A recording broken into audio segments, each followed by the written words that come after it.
여러분 혹시 위그겐 토텐헤퍼라는 사람을 알고 계시는지 모르겠습니다. 그 이름이 혹시 귀에 익으신 분이 있는지 모르겠습니다. 힌트를 드리면은 이 사람하고 IS 이슬람 국가하고 조금 관계가 있습니다. 아마 내용은 아실 것 같아요. 이 위그겐 토텐헤퍼라는 사람은 독일 언론인인데 아마 처음이자 마지막이 될 것 같다는 생각이 들지만 이슬람 국가 IS의 그 진중에 들어가서 취재하고 살아나온 사람입니다. 갔다 와서 그가 지난 12월 22일 날 CNN과 인터뷰를 했습니다. 본인이 가서 느낀 것들을 나누는 그러한 인터뷰였는데 그 인터뷰에서 이렇게 말합니다. IS가 전 세계적인 쓴 단어가 종교 청소를 계획하고 있다면서 아주 위험하다고 경고를 했습니다. 그 여러 가지 인터뷰 내용 가운데서 신문에 나온 내용인데 가장 인상 깊었던 그 인터뷰 하나가 뭐냐면은 우리가 알고 있다시피 이슬람 국가에는 중동권의 이슬람권의 사람뿐만 아니라 서방 세계 사람들도 많이 들어가 있습니다. 작년에 아마 우리 한국 사람 한 사람도 갔다는 보도가 나오면서 그런 얘기가 있었는데 그 중에서 이제 독일 사람과 이 토텐헤퍼라는 사람이 자기 나라 사람 인터뷰했는데 그 인터뷰한 독일 대원이 뭐라고 말하냐면 이렇게 말했다고 합니다. 언젠가 유럽을 정복할 것이다. IS의 유럽 정복은 기정사실이고 시기가 관건이다. 유럽을 정복해 이슬람으로 개종하지 않거나 세금을 안 내는 자들은 다 죽이겠다라고 그렇게 말했다고 합니다. 여러분 이슬람 국가는 아시는 분은 아마 기억하실 것 같은데 이슬람에는 큰 종파가 두 개가 있습니다. 수니파와 시아파입니다. 이 수니파가 지금 이슬람 국가를 만들어서 나라를 선포하고 이렇게 하고 있는데 뭐라고 말했냐면 수니파 같은 무슬림들인데 시아파는 1억 5천만 명이건 5억 명이건 모조리 죽여버리겠다라고 그렇게 이제 말을 했습니다. 인터뷰한 내용입니다. 그래서 토텐헤퍼가 뭐라고 말을 했냐면요. IS는 진심으로 믿는 바를 위해 싸우고 자신이 믿는 걸 위해 싸우고 역대 최대 규모의 종교 청소를 준비 중이라고 말하면서 아마 그들은 서구 지도자들이 생각하는 것 이상으로도 훨씬 위험하다고 이렇게 이제 CNN 방송에서 한 10일 전에 인터뷰하면서 이렇게 말을 했습니다. 굉장한 일이고 사실은 저도 내용을 보았는데 저희가 사실 미디어를 통해서 듣거나 읽거나 보면서 느낀 것 뭐였냐면 정말 잔혹한 사람들이다 그렇게 생각하고 있는데 그 이상의 잔혹하고 위험성을 가지고 있는 그 무리가 그 그룹이 이제 IS라는 거 다시 한번 보게 되었습니다. 종교의 힘입니다. 종교 하나님의 뜻은 아니겠지요. 이슬람이라는 종교를 믿기 때문에 그 종교를 가지고 이들이 지금 하고 있는데 사실 좀 안타까운 것은 여러분들 기억하실 텐데 우리 교회 역사 가운데도 이러한 일이 있었습니다. 우리가 십자군 전쟁이라고 해서 한 200년 정도 11세기 시작되어서 이슬람 이렇게 세력 확장을 막겠다고 예루살렘을 다시 찾겠다고 그래서 사실은 똑같은 종교 전쟁을 우리가 한번 일으킨 적이 있습니다. 굉장히 역사의 반복성을 보면서 우리가 배워야 될 것이 무엇일까 그런 생각을 가져보았습니다. 조금 전에 말씀드린 것 같이 종교의 힘입니다. 종교가 가지고 있는 힘 또 하나는 잘못된 신학이겠죠. 믿는 하나님이 그들이 갖고 있는 알라가 어떤 알라가 하는 그 잘못된 생각으로 그렇게 하고 있는데 사실 여러분 우리 이제 이번에 이슬람 국가들이 또 타겟으로 삼는 그 그룹 중에 하나가 크리스천들입니다. 그리스도인들. 어려운 상황이죠. 그러나 이것이 사실은 새로운 것은 아닙니다. 왜 새로운 것이 아니냐면 성경에서 그 말을 저희들에게 해주고 있고 역사가 반복해서 증명하고 있는 피할 수 없는 부인할 수 없는 현실이 사실은 이러한 것들이라는 것입니다. 성경은 저희들에게 말하고 있습니다. 사실 예수 믿는 사람들 하나님의 백성들은 공격을 받아왔고 지금도 받고 있고 앞으로도 받을 것입니다. 사실 예수님께서는 이걸 미리 벌써 알고 계셨습니다. 그래서 말씀해 주셨어요. 2000년 전에 여러분 예수님께서 이 땅에 오셔서 공생애로 3년 사시는 동안에 함께 동고동락했던 제자들에게 단 한 번도 그들에게 이렇게 말씀하지 않으셨습니다. 너희들의 삶이 쉬울 것이다 라고 말하지 않았습니다. 정반대 말씀하셨죠. 너희가 나로 인하여 핍박을 받을 것이다 라고 말씀하셨습니다. 그렇기 때문에 어떨 때는 그런 마음 드는 것 같습니다. 어떨 때는 정말 우리가 얼마나 버틸 수 있을까 하는 생각도 가지게 됩니다. 얼마나 버티며 나갈 수 있을까. 어떨 때는 그런 생각도 가지지 않습니까? 그냥 세상과 적당히 타협해서 그냥 속해서 살면 안 될까? 왜 이렇게 힘들게 어려운 삶을 살아야 될까? 예수님 말씀하셨어요. 너희가 나로 인하여 이 세상에서 핍박을 받을 것이라고 말씀하셨습니다. 그러면서 동시에 하신 말씀이 있으시죠. 너희가 이 세상에서 내 제자로 살아갈 때 내가 세상 끝날까지 너희와 항상 함께 하시겠다고 약속의 말씀을 주셨습니다. 우리의 삶이 쉬워서가 아니라, 괜찮아서가 아니라, 어려움을 당할지라도 우리가 혼자 스스로 당하는 것이 아니라 하나님이 함께 하시기 때문에 이길 수 있다는 것이죠. 여러분, 요한계시록은 이러한 삶을 살고 있던 초대교회 성도들에게, 그리고 오늘이라는 현실을 살고 있는 여러분과 저와 같은 예수를 믿는 자들에게, 마지막 때를 살아가고 있는 성도들에게 예수가 주이심을 다시 한번 바로 알 수 있도록 선포하고, 그러한 마음을 가지고 종말론적 삶을 잘 살아갈 수 있도록 권면하게 쓰신, 우리에게 주신 사도 요한을 통해서 편지입니다. 물론 이게 요한계시록이라고 하기 때문에 계시록이라는 의미에는 묵시가 들어가 있어요. 그래서 굉장히 좀 어렵다는 생각을 갖는 게 맞습니다. 어떤 분들은 그래서 현세에 대해서 굉장히 부정적이고 비관적인 태도를 보이면서 이 세상에서 살면서 우리가 할 수 있는 것이 있다면 다른 건 아무것도 없고 그냥 궁극적인 그 승리만을 바라보면서 살아가야 된다라고 그렇게 말하긴 하지만 사실은 맞지 않는 말입니다. 어려운 부분이 있는 것은 사실이지만 편지로 저에게 주어진 것, 마지막 때를 살아가는 여러분과 제가 어떠한 마음가짐으로 무엇을 바라며 살아가야 되는 것인가, 그걸 가르쳐주고 있는 책이 요한계시록 편지라는 것이죠.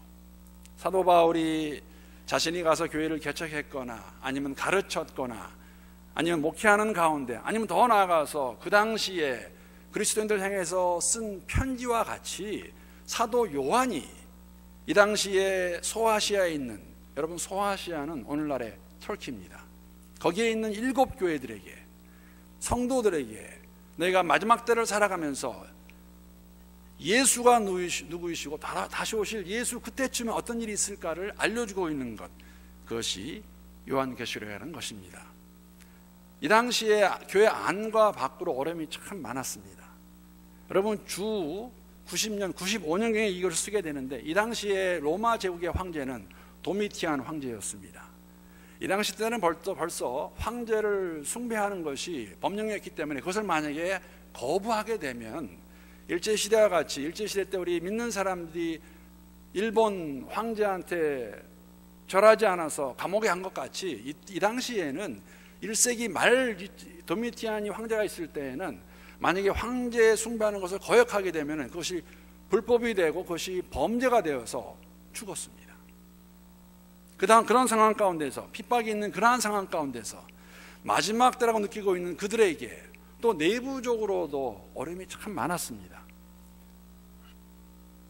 아마도 고린도 교회에 있었던 그런 것 같이 이 당시의 교회들 안에는 음행으로 인해서 거짓 교사들의 교훈, 잘못된 가르침, 또 내부의 분열, 또 사랑의 결핍 등으로 인해서 어려운 상태에 있는 그들에게 예수 그리스도가 유일하신 주이시고 다시 오실 그분을 바라보면서 너희가 이 땅에서 승리하며 살아가라고 주신 그 이야기가 요한계시록입니다. 2장과 3장을 보게 되면 7교회 이야기가 나옵니다. 7교회 이야기, 그 이야기 가운데서 오늘 먼저 에베소 교회 이야기를 하려고 합니다. 여러분, 7교회 7이라는 숫자는 사실은 성경에서 완전 숫자를 의미합니다. 그렇기 때문에 지금 7개가 나오는데 오늘 시작이 에베소 교회인데 그 교회들이 그 당시에 있었습니다.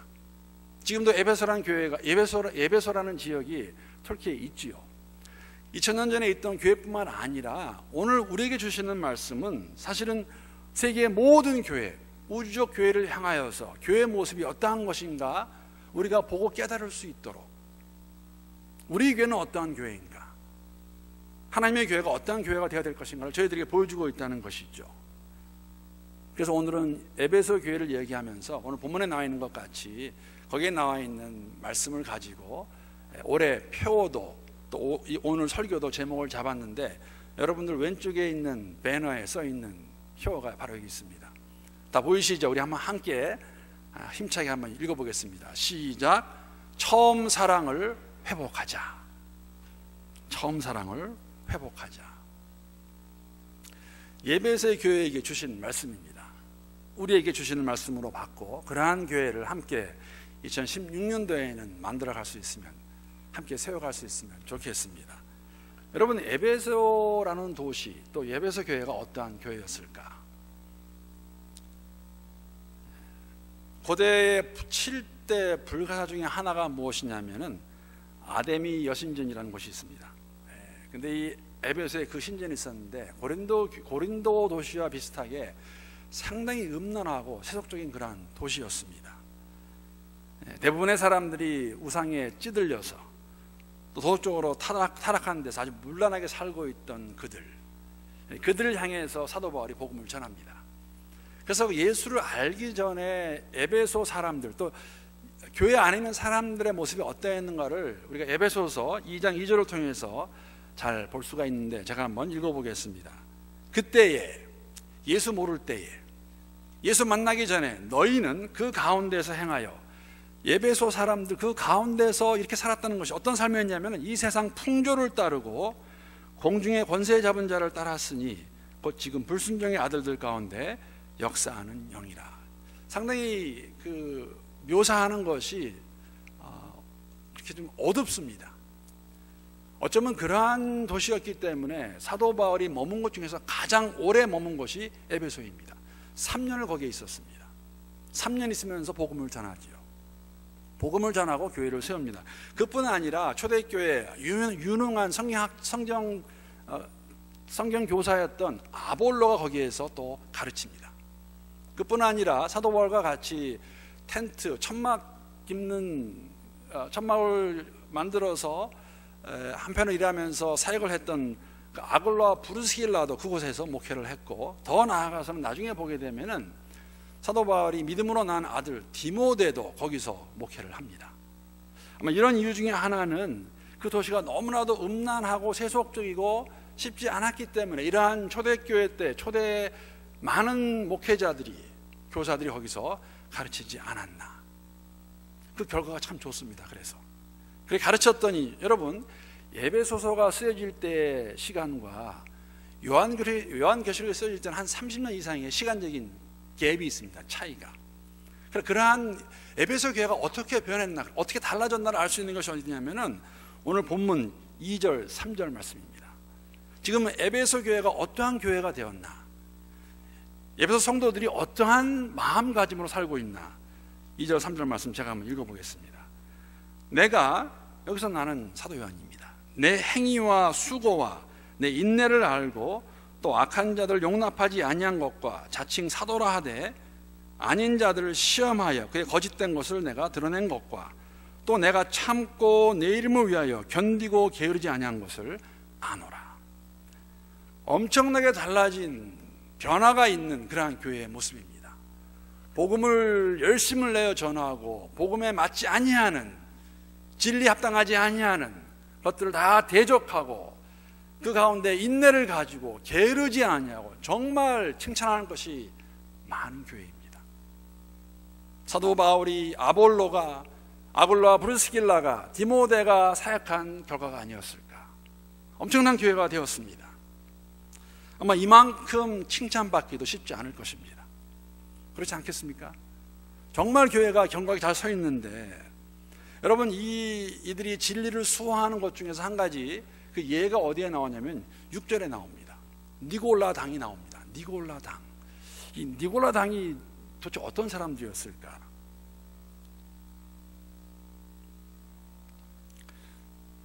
제일 정확한 답은 잘 모릅니다.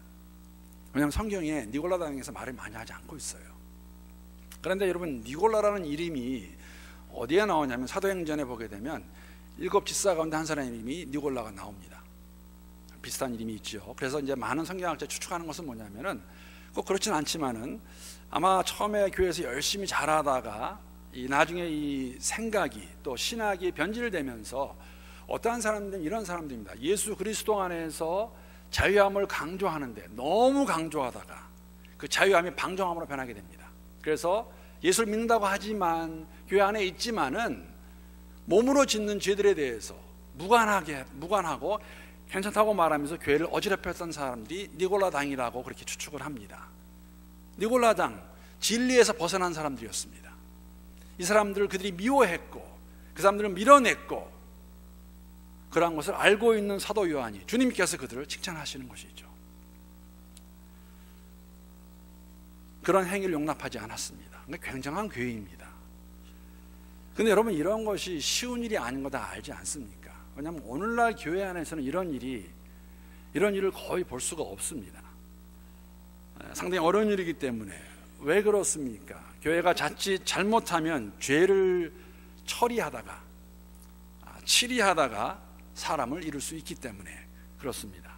진리를 수호하기 위해서 말씀을 따라 지은 죄를 우리가 함께 말하기 원하지만은, 그들을 책망하고 권면하기 원하지만은, 그 과정에서 잘못하면 사람을 잃을 수 있기 때문에 오늘날 교회는 이 일을 많이 하지 않습니다. 여러 가지 이유로 인해서.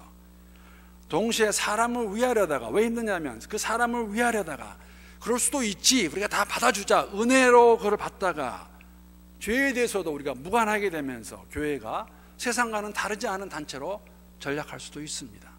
굉장히 어려운 일입니다, 이 일이. 그런데 에베소 교회는 분명하게 진리를 수호하면서 이들을 물리쳐냈습니다. 니골라 당을 물리쳐냈습니다. 진리를 수호했고 복음을 전했고 열심을 내었고 게으르지 않았습니다. 얼마나 훌륭한 교회입니까? 칭찬입니다. 그런데 주님께서는 이 교회에게 책망하십니다. 4절 말씀 보게 되면 그 책망이 나옵니다. 우리 한번 함께 한 목소리 읽어보겠습니다. 시작. 그러나 너를 책망할 것이 있나니 너의 처음 사랑을 버렸느니라. 참 잘하고 있는 것 같은데 진리를 수호하고 복음을 전하고 게으르지 않고 열심을 내고, 그런데 책망을 합니다. 너희가 처음 사랑을 버렸느니라. 처음 사랑이 무엇일까? 이 처음 사랑이 에베소 교회 성도들이 가지고 있던 처음 예수 믿어서 가지고 있던 하나님에 대한 사랑일까? 아니면 그 사랑을 가지고 형제 자매를 사랑했던 그 처음 사랑을 말하는 것일까? 왜냐하면 성경은 여러분, 하나님 사랑하는 것과 이웃 사랑하는 것을 첫 계명과 두 계명으로 말하고 있지만 동시에 함께 말하고 있기 때문입니다. 예를 들면 이렇습니다. 마태복음 22장 37절부터 39절 말씀 보게 되면 예수님이 이렇게 말씀하십니다. 예수께서 이르시되 내 마음을 다하고 목숨을 다하고 뜻을 다하여 너희 하나님을 주 너희 하나님을 사랑하라 하셨으니 이것이 크고 첫째 되는 계명이요 둘째도 그와 같으니 내 이웃을 내 자신같이 사랑하라 하셨으니. 첫 계명은 무엇이냐면 내 마음과 뜻과 정성을 모아서 하나님 아버지를 사랑하는 것입니다. 둘째 계명은 내 이웃을 사랑하는 것이에요. 그래서 첫 계명과 둘째 계명이 같지 않습니다. 다릅니다. 그러나 이것을 또 떼어놓을 수는 없어요. 요한일서 4장 20절 21절 보게 되면 이렇게 말합니다. 기록되어 있습니다. 누구든지 하나님을 사랑하노라 하고 그 형제를 미워하면 이는 거짓말하는 자니 보는 바 그 형제를 사랑하지 아니하는 자는 보지 못하는 바 하나님을 사랑할 수 없느니라. 우리가 이 계명을 주께 받았나니 하나님을 사랑하는 자는 또한 그 형제를 사랑할지니라. 그래서 두 계명 같은데 또 두 계명이 아니에요. 하나님을 사랑한다고 하면서 내 이웃 형제를 사랑하지 못한다면 그 사랑이 무엇이냐고 저희들에게 말해주고 있습니다. 그렇기 때문에 이 두 가지를 합쳐서 오늘 본문에 나오는 처음 사랑이 무엇인가 정의를 내린다면 이런 것이 될 수 있겠죠. 에베소 교회 성도들에게 너희들의 하나님을 향한 그 사랑을 너희의 교회 안에 있는 이웃들에게, 형제 자매들에게 그 사랑을 나타나는 것이죠. 그런데 지금 그 사랑이 없는 것입니다. 그 책망을 합니다. 너희들이 외형적으로 다 잘하고 있는데 어쩌면 처음에는 정말 주를 사랑하는 마음을 했는지도 모르겠습니다. 시간이 지나면서 이게 다 그냥 외형적인 것을 끝나지 않았을까? 그렇게 책망하는 거 아니겠어요? 다 좋은데 주님께서 말씀하십니다. 내가 책망할 것이 하나가 있다. 나의 처음 사랑을 너희들이 저버렸다고 말씀하십니다. 그대로 있으면 교회는 더욱더 어려워질 것입니다. 경고의 말씀은 잘못하면 교회가 없어질 수도 있습니다. 촛대를 움직이겠다고 그러세요. 너희들이 여기에서 그대로 있으면 움직이겠다고 말합니다. 그러면은 해야 될 것이 무엇이 있을까? 어떻게 해야 될까? 5절 말씀 보게 되면은 그 해답을 저희들에게 말씀해 주고 있습니다. 그러므로 어디서 떨어졌는지를 생각하고 회개하여 처음 행위를 가지라. 만일 그리하지 아니하고 회개하지 아니하면 내가 내게 가서 내 촛대를 그 자리에서 옮기리라 라고 말씀하십니다. 여러분, 주님께서 촛대를 옮기는 것은 교회가 없어지는 겁니다. 지역교회가, 그 교회가, 에베소 교회가 해답을 주시는 것이죠. 그래서 오늘 5절 보게 되면은 어떻게 하면 촛대가 움직이는 것을 막을 수 있을까? 교회가 더욱더 어려움에 들어가지 아니하고 다시 새로운 마음으로 처음 사랑을 회복할 수 있을까? 세 가지를 저희에게 말씀해 주십니다. 첫째는 뭐냐면은 어디서 떨어졌나를 생각해 보라고 말합니다. 어디서 떨어졌나? 그 처음 사랑을 생각해 보라는 것이죠. 여러분, 그 처음 사랑이 무엇일까요? 에베소 도시와 같이 음란하고 도덕적으로 타락되어 있고 정말 세속적으로 이 세상에서 즐기고 잘 살아보자, 그것이 삶의 목적이 되어 살아가는 그들이 사도 바울을 통하여 복음을 듣고 예수를 믿게 되었습니다. 어디서 떨어졌나? 목적 없이 살다가 그냥 그대로 살아가다가 다른 에베소에 있는 모든 사람들과 같이 동일한 모습으로 살아가다가 예수를 만나게 되었을 때 얻은 구원의 기쁨, 그게 처음 사랑이 아닐까? 처음 사랑입니다. 어디서 떨어졌나를 생각해 보아라. 여러분, 처음 사랑이 어떠했습니까? 하나님, 나 같은 사람을 만나 주셨어요. 나와 같은 죄인을 만나 주셨습니다. 그것이 언제였습니까? 고등학교 때? 대학교 때? 젊었을 때? 한 20년 전에? 한 10년 전에? 언제입니까? 하나님, 나 같은 죄인 만나 주셔서 구원을 주셨네요. 그 사랑 어디서 떨어졌나? 내가 그때와 같은 그 마음을 가지고 살아가고 있는가? 생각해 보라고 말하면서 두 번째는 뭐냐면은 회개하라고 말씀하십니다. 여러분, 생각만 하고 한숨을 쉬는 것으로는 부족합니다. 잘못했네. 진정한 회개는 여러분, 이제 제가 너무 이야기를 많이 해서 다 기억하실 거예요. 우리의 마음 가운데 성령께서 찔림을 주시면 내 마음에 찔림을 받고 입을 열어 고백을 합니다. 하나님, 정말 잘못했습니다. 하나님, 잘못했습니다. 용서해 주시옵소서. 힘을 주시옵소서. 근데 그거는 딱 반이에요. 반입니다. 이쪽을 향해 걸어가시다가 성령의 찔림으로 아닌 것을 보게 되면 진정한 회개는 거기에서 돌아서는 것입니다. 이게 회개라는 것이죠. 너희가 처음 사랑, 어디서 떨어졌나를 기억하고 생각하고 거기에 디퍼런스가, 차이가 있는 것 주 앞에 나와 회개하고 다시 돌아가라고 말씀하시는 것이죠. 회개입니다. 달라짐이 동반되지 않는 회개는 무의미합니다. 말만에 고백으로 끝나는 것이죠. 아닙니다. 달라짐이 동반돼야 됩니다. 그래서 마지막으로 말씀하시는, 주님 뭐라고 말씀하시냐면 너희의 처음 행위를 회복하라고 말씀하십니다. 처음 사랑을 느끼고 했던 그 모습으로 돌아가라는 것입니다.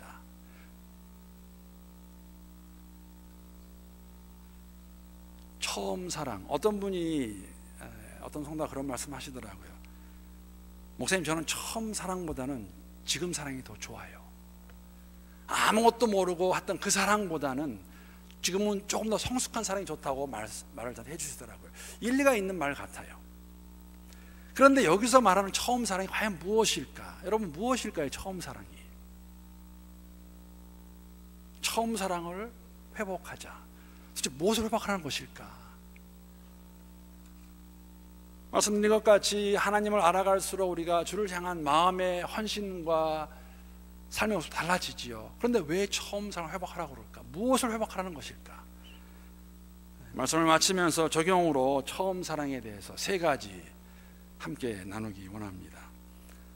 첫째, 제가 생각한 것은 처음 사랑은 순수가 아닐까 생각해 보았습니다.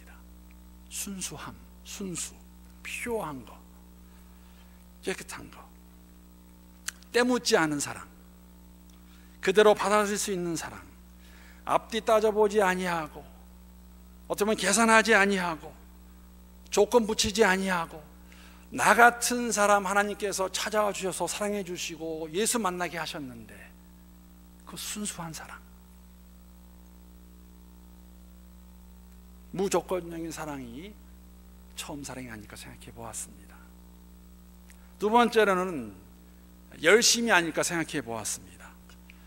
창조주 하나님이 나를 위해서 아들을 주셨다는 걸 깨닫게 되었을 때에 여러분, 이 깨달음이 없이는 절대 예수를 주라 시인할 수 없습니다. 하나님의 아들이 이 땅에 오신 것을 믿지 못하면, 깨닫지 못하면 예수는 주가 아닙니다. 그렇게 되면 하나님의 사랑을 깨닫게 되는 것이죠. 이만큼 사랑하신 하나님의 사랑, 이 진리를 깨닫고 내가 그 주를 위해, 내가 아무것도 아니지만 정말 열심히 주를 위해 살겠다, 그 처음 사랑이 아닐까 생각해 보았습니다. 처음 사랑은 열심이 아닐까 생각해 보았습니다. 마지막으로 처음 사랑은 저는 만족이라고 생각합니다. 만족, 순수하게 열심을 내어 주의 일을 감당한다는 것, 그 자체로 만족할 수 있는 삶. 여러분, 주의 일은, 주의 일 이꼬르 이퀘이션이 교회 일은 절대 아닙니다. 교회 일이 그 가운데 하나가 될 수가 있지요. 주의 일은 주님이 원하시고 주님이 기뻐하시는 것이 주의 일입니다. 내 마음과 나의 생각과 내가 말하는 것, 내가 보는 것, 내가 행동하는 것, 이것이 과연 주님이 원하시는 것일까? 그거 하는 게 주의 일입니다. 우리의 삶 자체라고 거듭 말씀을 드립니다. 내가 이만큼 하면 이만큼 주시겠지, 내가 이 정도 하면 인정을 받겠지, 내가 이만큼 하면 사람들이 나를 칭송하겠지, 그러한 것들이 아니라 그냥 나 같은 사람을 사랑해 주셔서, 나 같은 사람, 죄인입니다. 그 하나님을 알게 되어서 사랑하는 그 삶 자체에 대해서 주를 위해 살 수 있기 때문에 만족하는 삶, 이것도 저것도 앞뒤 이런 거 생각하지 않고 그냥 하나님 감사합니다, 이렇게 살다가 주님 부르시면 가게 되면 이거로 만족하겠습니다. 세상에서 알아주지 아니하고 내가 물질도 많지 않고 사람들이 나를 모른다 할지라도 나 위에 예수 주셨는데 그 예수로 인해서 내가 그냥 만족하며 살겠습니다. 많지도 않게 하시고 더하지도 않게 하시고 없지도 않게 하셔서 그냥 그 상태에서 감사하며 살겠습니다. 그래서 전 처음 사랑을 만족이라고 생각합니다. 죽었던 삶이 생명 있는 삶이 되지 않았습니까? 그 삶 때문에 우리의 삶이, 그 생명 때문에 삶이 달라지지 않습니까? 달라진 삶, 하나님 한 분만을 신뢰하며 나아갈 때에 우리는 처음 사랑을 2016년도에는 회복할 수 있을 것입니다. 여러분, 그런 처음 사랑 회복하고 싶지 않으세요? 주를 만나서 하나님 한 분만을 바라보며, 저는 지금도 감사한 것이 그것입니다. 한번 제가 말씀드린 것 같아요. 그날 밤 12월 31일 겨울날, 겨울밤에 눈 오는 빅배에서 정말 하나님 사랑 느끼고 제가 하염없이 눈을 맞으면서 오늘같이 눈 오는 날 하나님께 했던 기도, 하나님 감사합니다, 하나님 원하시면 제가 이 삶 주님이 사용하신다면 드리겠습니다 했던 그 삶.